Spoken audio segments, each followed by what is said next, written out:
The story of an elderly woman and the iPhone. You should get an iPhone, it's more convenient and easy to use.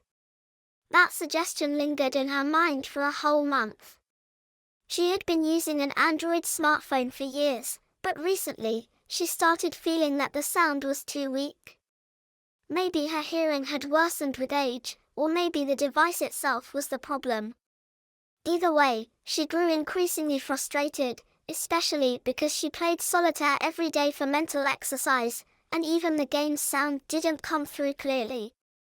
And so, she finally made the decision to switch to an iPhone.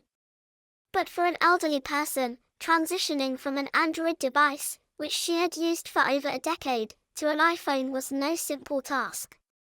She would have to relearn everything: how to make calls, send messages, and navigate apps.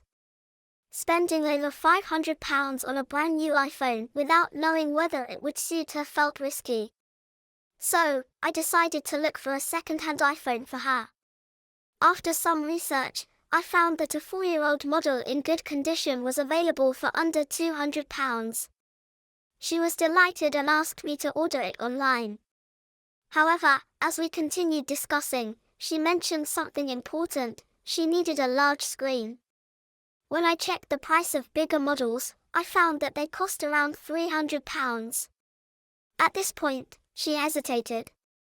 I only use my phone to communicate with people, check emails, and play solitaire. Do I really need an expensive iPhone? Seeing her concern, I suddenly remembered that I had an old 6-year-old iPhone lying around unused. So, I offered it to her as a test. She tried using it for a while and quickly realized something. The text is too small.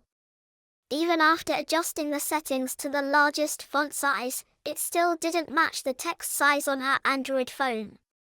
Then, we attempted to insert her SIM card into the iPhone, only to find that the Android SIM card was slightly larger and wouldn't fit properly in the iPhone's SIM slot. That was the final straw. She sighed, smiled, and said, "I don't think the iPhone is right for me after all." Her decision was firm.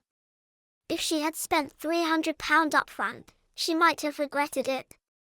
But smartphone choices for the elderly aren't just about money. They are about maintaining communication, accessing information, and preserving a sense of connection to the world.